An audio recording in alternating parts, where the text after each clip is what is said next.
You're listening to Strange by Nature, your guide to the strange, weird, unbelievable, and improbable wonders of the natural world.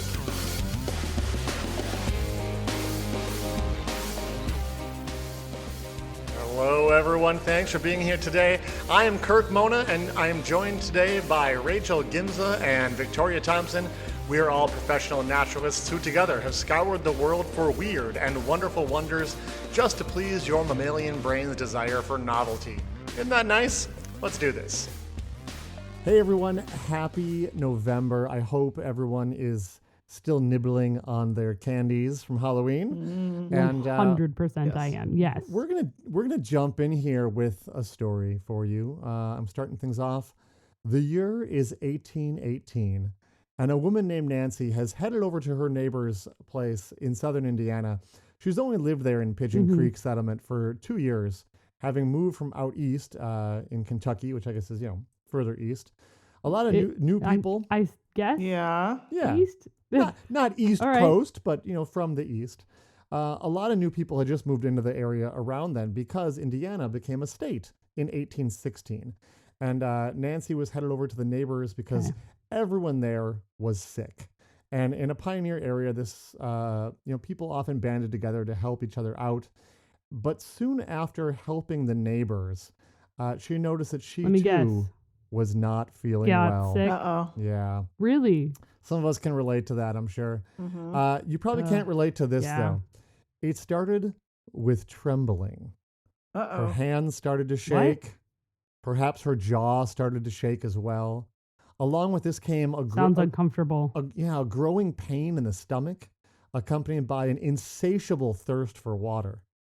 Next came the vomiting. And as the sickness progressed, she likely became constipated, lost all appetite, became weak, and within a week or less was unable to walk. This sickness was not done with her, though. Eventually, she lost all muscle control, slipped into a coma, and passed away. That is very unpleasant. Very unpleasant. These symptoms We're supposed to do nice things after we already had our Halloween episode. I know, Kirk. right? I don't know if you got that notice. Sorry, this is not the Halloween episode. Turns out that these symptoms were not unusual or unfamiliar to the people of Pigeon Creek settlement. Indeed, she was buried next to her neighbor who had died of the same cause just 1 week previous.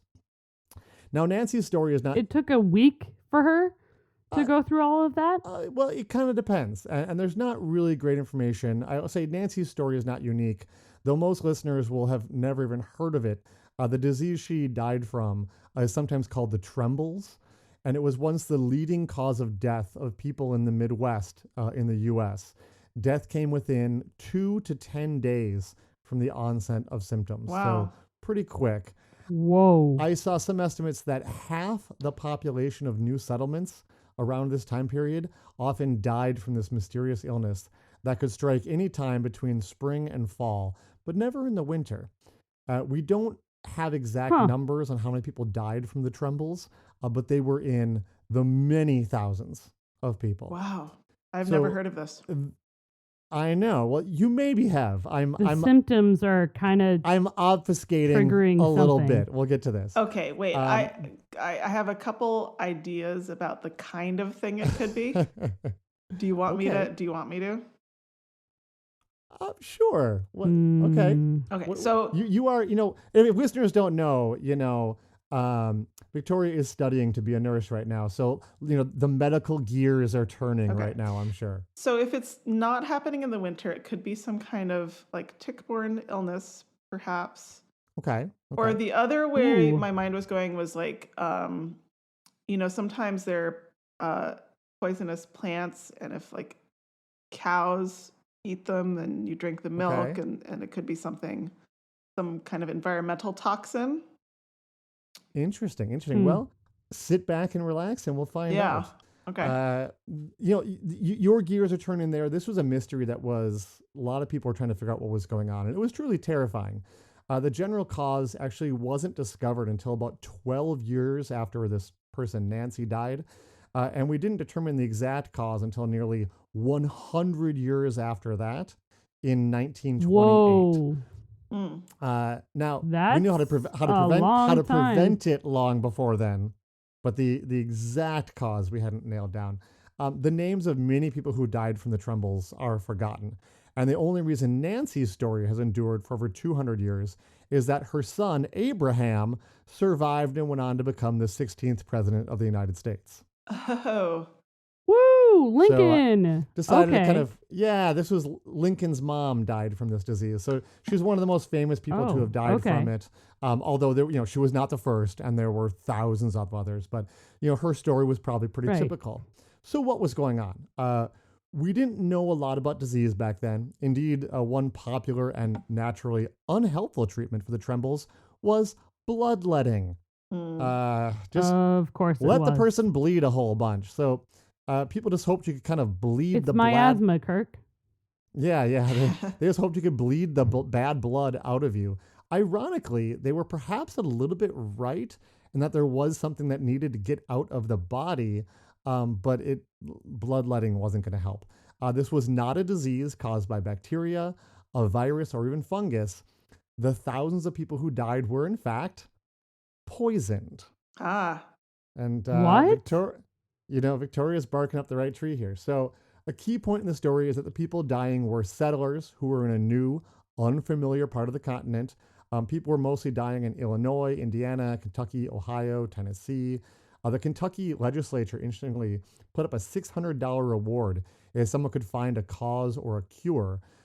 Incidentally, I was kind of curious. I saw that figure, and I'm like, what would that equate to in today's money? $15,000. Which, come on, so Kentucky. Much. Kentucky, do better. People are dying. Okay. Imagine if yes, people, but half the population of your state was dying, and the legislature is like much. Harsh. The Kentucky Derby, they're known for that. Yeah. They're known for things. I'm sorry, Kentucky. A lot of the people, it's not necessarily a very wealthy. You're digging a hole. There's just keep going. A lot of. Yeah, you're really alienating our Kentucky listeners right now. If you're from Kentucky, write in and tell Rachel why she's wrong. But to your point, it'd be like if half the population of the state was dying, and they're like, "This is a serious problem." What do you think, you guys? $15,000? That's enough to throw at it? Seems a little lean, But we do have a hero of our story, though perhaps, or I should say, a heroine. Dr. Anna Hobbs, much like our Victoria, was very interested in, unlocking the secret to this, and was a doctor. Dr. Anna Hobbs, she wanted to figure out what was going on. She observed that it was a seasonal illness, like I mentioned, and that it affected not only humans, but farm animals as well. And the most likely farm animals to be affected were cattle. And while she was out observing cattle, Anna ran into a Shawnee woman. And the Shawnee had lived in the northeastern U.S. in the 17th century, but were progressively being pushed further and further west as the U.S. expanded. And Anna befriended this woman, and they discussed this sickness that Anna was trying to research. And Anna said she wondered if cows might be eating something to make them sick, but the Shawnee woman already knew the answer. The cows were eating white snake root. There was apparently common knowledge amongst her people that the plant was poisonous and would cause both animals and humans to get very sick. Anna then, armed with this knowledge, conducted experiments to verify this new information and that she was given. And she did, in fact, then confirm through experimentations that white snake root was, in fact, the source of the disease. So Anna sounded the alarm, urging farmers to pull the plant from their fields and dig it up and not let their cows eat it. Now, sadly, we don't know the name of the Shawnee woman. It's been lost to time. And we almost didn't know about Anna because she wasn't given credit for her discovery by the men of the time. What? Way to go, You shocked men. me. Yep. Shocking. I know, right? But we do know now who would have guessed who she was, which is awesome. So in the arc of time, where it's coming back. Now, I did say I was obfuscating a little bit we do now know this disease by a different name. We don't generally call it the Trembles, at least in humans. So like if animals were to get this, we would still call it the Trembles. But the way that most humans get it is exactly what Victoria was talking about. If we were to drink milk from those cows, or interestingly, even eat meat from those cows, humans can get sick and die. And so we call it milk sickness. Because again, humans were not eating the white snake root. They were getting a secondary poisoning, which is just wild. And part of what made it kind of hard to figure out is like, milk is safe. We drink milk. What's the problem? And it's not all milk, but it was just the ones from these particular cows that had eaten this plant.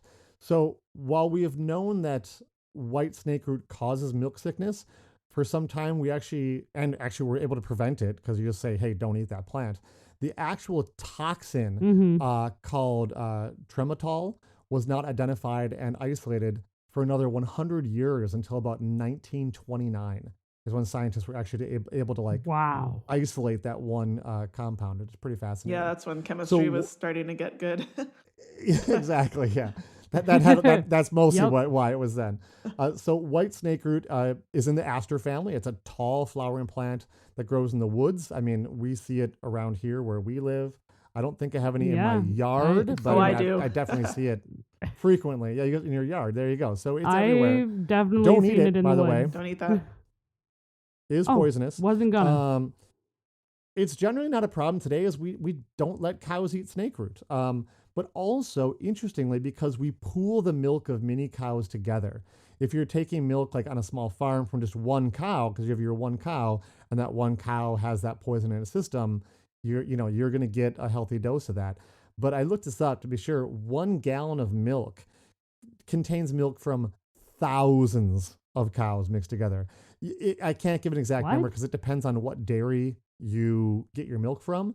If you're getting milk from one of these big, producers, each farm might have hundreds of cows, maybe even thousands of cows. They collect all that milk. It goes to a big dairy that all gets mixed together into a huge vat, and and is checked for quality and things like that. So by the time that's all churned together and mixed together and everything, when you buy a gallon of milk, that is milk from like thousands of cows in just that 1 gallon, all mixed together. So even if one cow happened to have eaten white snake root, the toxin would be diluted to a completely safe level and would not harm you at all, because it would be 1/1000th of the dose you would need to get sick, or 1/10,000th of the dose needed to get sick, and nothing's going to happen to you. So while white snake root is not an uncommon plant in the woods, I know we do see it from time to time. If you're interested, and you are probably kind of in the eastern half of the U.S., look up what it looks like, and possibly next spring, when the plants all start coming up, or Facebook. Summer, it'll be around. Yeah, we'll post a picture of it. But I mean, if you want to look in it our up Instagram when you're out hiking, check it out, because it is a cool plant. But a little bit of advice: you probably shouldn't eat it. Don't eat it. Don't eat it. Awesome. Well, we're gonna take a little break, and when we come back, we will hear from Rachel.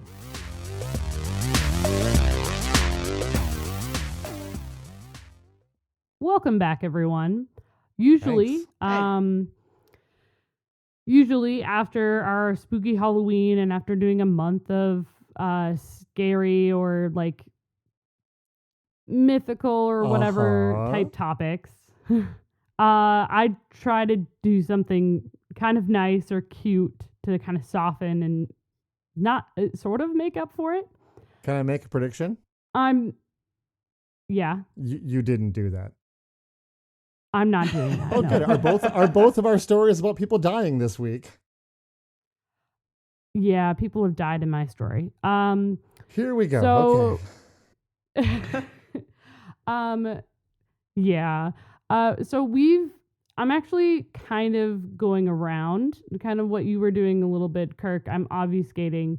And I'm going back to a topic we've actually talked about before. And hilarious enough, you referenced this before we started recording. Oh, really? Okay. We've talked about quicksand before.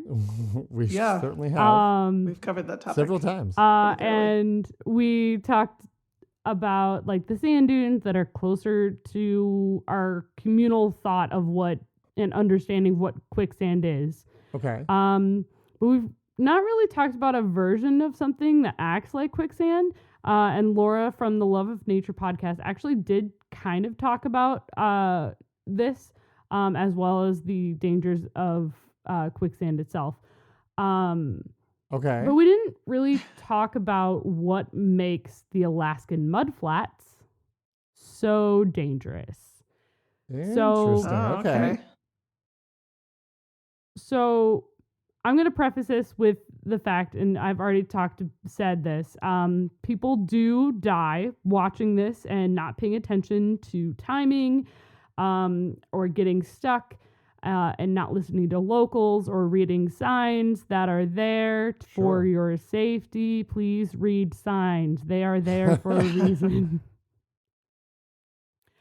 And we've talked during our quicksand episodes, we've talked about glacial silt and what makes it so dangerous, but that's not just what makes the Alaskan mudflats so dangerous. So glacial silt is really hard, and it's just so thin and ready to like suck people down because it's kind of in that amorphous, very, very fine not solid, right? and liquid. Exactly, it's super fine.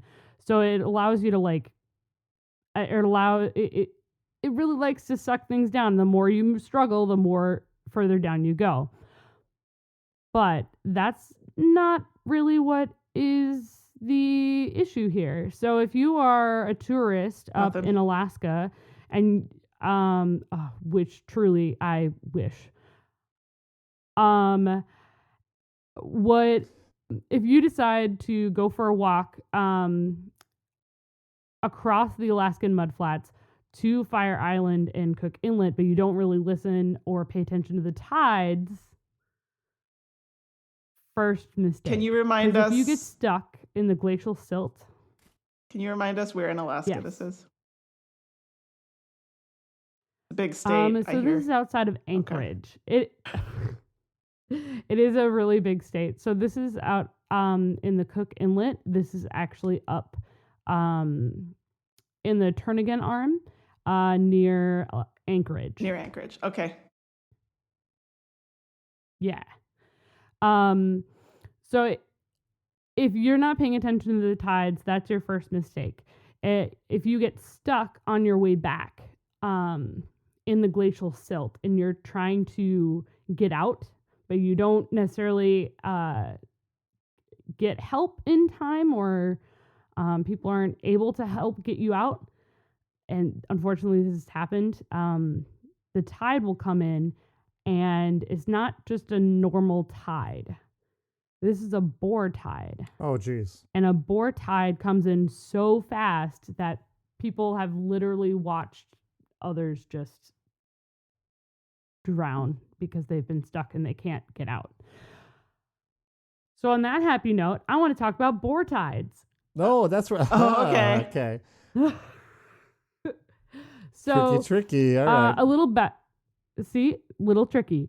So a little background, a tide, just in general. I assume that everybody knows what a tide is, but just to give everyone the same base. According to Merriam-Webster, a tide is the alternate rising and falling of the surface of the ocean and of water bodies connected with the ocean that occurs usually twice a day and is the result of differing gravitational forces exerted at different parts of the earth by either the moon or the sun. Good job. So, thank you, Merriam-Webster. Thank you. A boar tide does follow this, but it has much more force and is actually more rare. This only occurs where a river empties into an ocean. It has to happen where the river has to be narrow or like going into a bay. So it ends up in an estuary zone and actually is really cool for the wildlife, but I'll touch on that in a minute. Sure. What happens is when the tide comes in, it goes against the current of the river. Yeah. And it either rapidly fills or it rapidly empties the river. And because of this, it's actually a lot less predictable than a normal tide. And a lot of people do try to witness. There are people who actually surf Oh man. a boar tide. Wow. Yeah, I suppose. Yeah. It's like a big wave kind of coming in, right? It's a huge wave. You can witness them in many places. The Amazon River actually has a boar tide. Alaska, like I talked about in the Turnagain Arm by Cook Inlet. There's a lot of rivers in Europe, which kind of blew my mind. And there's a pretty famous one in China as well. That is one of the largest. So I think I've seen footage boar of that, tide. Yeah. Oh, absolutely. A boar tide is where the tidal range is large. So like between low tide and high tide, in a shallow and narrow river that empties out into a wide bay, if there is a large tidal range between low and high tide, you can get a boar tide. And the range can be anywhere like 20 feet or 6 meters. Wow. I've been... So the difference between when the tide is out and when the tide is in is about 20 feet, or it can be. Now, I've been to the Bay of Fundy in eastern As have I, Canada, and that has, I think, the highest tidal range in the world. It's a lot of feet. I don't remember exactly how many, but I don't know if there's a boar tide there. They do have a reversing waterfall. I think they do get a boar tide. Okay. Now, a boar tide itself can move in anywhere from 6 miles per hour to 24 miles per hour. So it is not like a normal tide kind of comes in over maybe like an hour or so. This comes in with force. And actually, you can hear the tide when it's coming in because it actually makes a roaring sound because of the rush of water that's coming into this narrow inlet. And the wave itself can be up to 30 feet or 9 meters high going up the river until it's reversing the current of the river. And it raises the level of the river. And obviously, like I said earlier, it depends on the difference between low and high tides in the area itself, as well as like when in the moon cycle. So like a new moon is actually more likely when we are in a new moon cycle, you're more likely to have a boar tide, like a really strong boar tide, than at like a quarter moon. Oh, well, sure. Yeah. Yeah, you mentioned the Bay of Fundy. When I was there just for a short period of time, we went kayaking. I didn't get to stand there and kind of watch the tidal bore coming in, but we actually were kayaking as it was going out. And it was a surreal experience because we launched right from the shore and went kayaking kind of out into the bay and around the corner. And then they picked us up like, I don't know, an hour later or something and drove back into town. And from where we were standing, where we had launched from, the water, it was like 400, 500 feet away or something. And it's just like boats laying like, on the ground, just like on dry ground. And you're like, yeah, that looks different. But it would have been very cool to see it. We didn't actually get the timing wise didn't work out to see it coming back in, but you'd all of a sudden, just as you came in and out of town, you're like, what is going on here? It was pretty wild. Yeah. Well, I mean, people will surf it for miles because they'll just take and be on the same wave going up the river, which is crazy. And like animals use this too. Like belugas will come up, and when the water is super deep, they'll go and because it stuns fish and a bunch of other like animals that are living in the water. So it's a great time for predators to come and like eat the stunned fish or the knocked out fish or whatever might have been hit by the tidal bore itself, There was so it's utilized by not just humans, which is cool. There was some video footage online, I remember, of a tidal bore coming in. It was one of these really famous locations. It may have been the one in China. But it was... I think it was, video footage of that made the rounds. I think it was after the Sumatran tsunami, and people were saying, "Oh, this is footage of the tsunami wave come in," because it actually looks more like what I think we assume a tsunami looks like, but which like the big wave as opposed to tsunami is more like just a big storm surge that kind of blows in. Yeah. But everyone's like, oh, this is this amazing footage of this tidal wave, and you're like, no, it's a tidal bore. It's like that's why everyone was just standing there filming it because everyone knew it was going to happen, you know. Yeah. But it's pretty. Yeah. It's pretty neat. Yeah. So that's what I have for you all today. I just wanted to talk about tidal bores and their impact as well. Thank you. They're Your crazy. topic wasn't to they bore don't at all. happen everywhere. You have to have the right conditions. And so honestly, that is what makes the Alaskan mudflats so dangerous, is having that bore come in, because it comes in really quickly, which makes it so dangerous. Yeah. So we're going to take a quick break, and when we return, it'll be Victoria.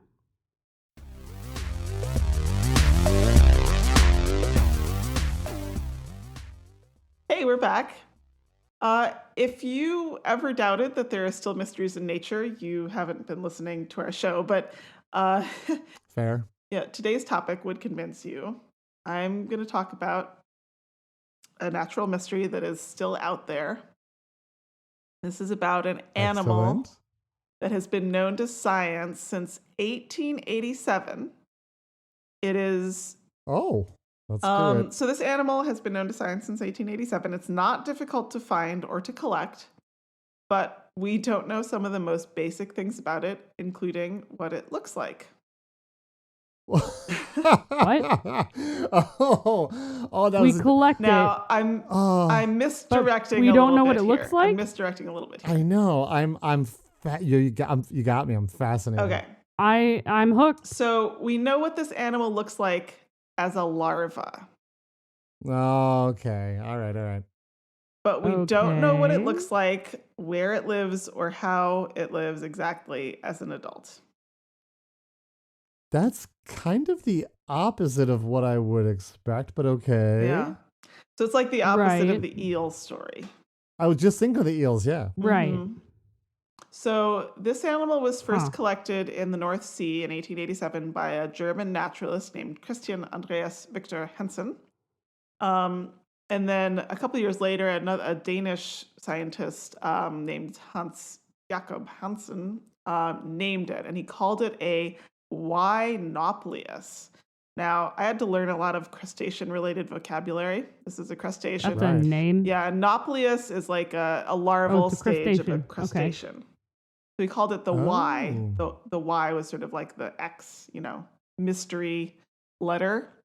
So we now know this group of crustaceans as Phacidotecta, or they're also called enigmatic Y larvae. So there appear to be many different species of them, and they're quite common in oceans all over the world. All right. But something, before I kind of go more into this, something that it's important to know about crustaceans is that they can have a lot of different immature stages before they reach adulthood. So it's pretty common in marine species, including crustaceans, to have larvae and adults that have very different lifestyles. So for example, sure. Yeah. For example, like barnacles, which are also crustaceans, have an adult. Oh, they look completely different. They have an adult form. Like barnacles are those little crusty rock-like things that are stuck to the bottoms of ships and whales and pier pilings in the ocean. But when they mate and lay eggs, the eggs hatch into free-swimming larvae that move around and eat, and then eventually they pick a spot to settle down and turn into adults. At any rate, the Phacidotecta do look a little bit like a small shrimp wearing a helmet. They're very small. They're like a few tenths of a millimeter in size, and they have these kind of, it's like it's almost like a Star Wars-y looking helmet. It's sort of long and teardrop shaped, and it's faceted. Oh, I know exactly what you're talking about. Yep. Yeah. So it's sort of faceted also, which is actually partly how they get their name, because Phacidotecta is from Greek faceted larva, I think it was. Faceted. Yeah. Okay. Okay. And there are at least 11 species, but there are probably more. And we know them just from these various stages of like instars of their larval growth. So similar to some insects, they have like 5 instars, I believe. They just kind of get a little bigger each time, right? Yeah, getting a little bigger. Right. So you might think, if it's not so hard to find these larvae, why not just keep them in a tank and see what they grow into? As a matter of fact, I was just going to ask Victoria, why don't we put them in a tank and see what they grow into? Well, are they like impossible to raise? Yeah, not so easy. Biologists have had only limited success with growing these animals in a lab. They're able to get them to grow through those typical 5 instars of crustacean larvae, which are called the nauplius, right? And then to one stage after that, which is kind of like I don't even know if it's still a larva, but it's not a juvenile and not an adult. It's called a cyprid. But then they die. So, Great. through analysis of their body plan and their details and also some DNA analysis, biologists have been able to place them pretty firmly within a particular group of crustaceans, which is called the Thecostraca, which is, I think, a class. It includes barnacles as well. Okay. But in 2008, there was a bit of a breakthrough. There was Ooh, we love breakthroughs. There was a team of Danish and Japanese scientists, and they were actually able to take some Y larvae from one of these species, and then they used some crustacean growth hormones on it. Clever. Okay. Yeah. And it shed its shell and transformed into a new juvenile form, which they called an ipsigon. Ypsigon. So gonos is larva in Greek, and epsilon's the letter Y in Greek. So it was like being kind of clever there, I think. But we're still not at adult stage, right? Still not at adult stage, but the juvenile, here's the description from the paper. I quote. Okay, I'm listening. I'm ready. Slug-like, unsegmented, and lacks both limbs and almost all other traits normally characterizing arthropods, but it is capable of a vigorous peristaltic motion, unquote. Oh. I don't like the term peristaltic at all. Yeah. That, for those who don't know, that is the gross. It's the motion that moves everything through your bowels. It's also the motion that moves things up when you vomit. Yep. So reverse peristalsis is a very nice way of saying puking. Yeah. So this animal doesn't, as it said, doesn't have too many of the characteristics of arthropods or other crustaceans. No. What does it sound like? No. Sounds like a sea slug. What? It does sound like a sea slug. I thought you for a minute I thought you were gonna ask it when you said what does it sound like. I thought you meant it's like what noise does it make? Noise, not the noise that it made. Hey, not hey, how y'all doing? Like, I'm an arthropod. I know I don't look like an arthropod, but I am one. Yeah. No, I was also kind of a pirate thinking voice, like, maybe. Yeah. maybe that it had like you were asking us to make the sound of the peristaltic. She was not. movement. No, please don't. I think it probably has a job of the Hut voice.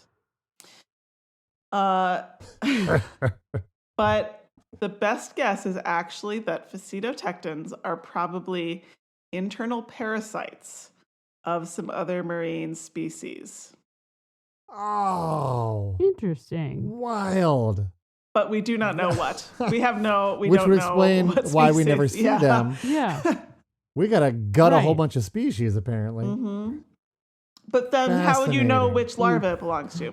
You don't, unless you do some DNA analysis, testing. right?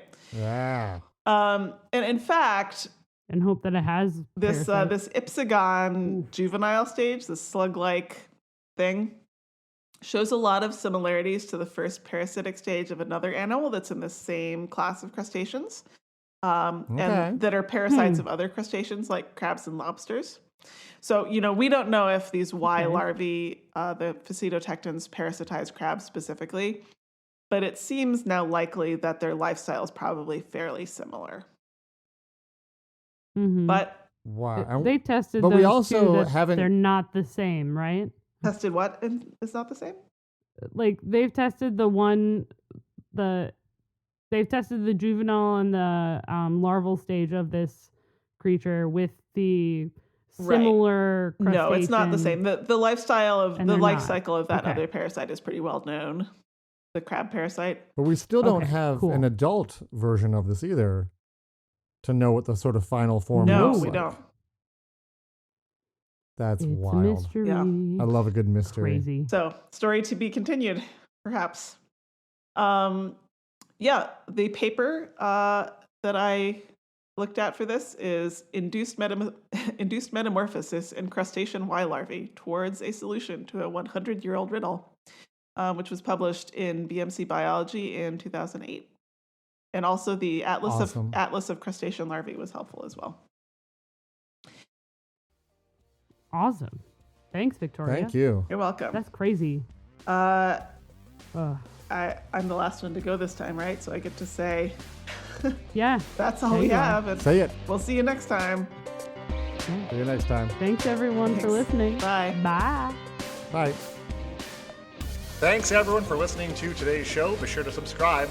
New episodes drop every Wednesday, and we love sharing this strange world with all of our listeners. If you would be so kind as to leave us a 5-star review, that would be great. It lets other lovers of the strange discover the show. You can reach out to us on social media by searching for Strange by Nature Podcast on Twitter, Facebook, and Instagram. You can send us an email as well. Our address is contact@strangebynaturepodcast.com. If you want more information about the show, you can also check out our website, which is strangebynaturepodcast.com. Until next week, get outside, stay curious, and embrace the strange.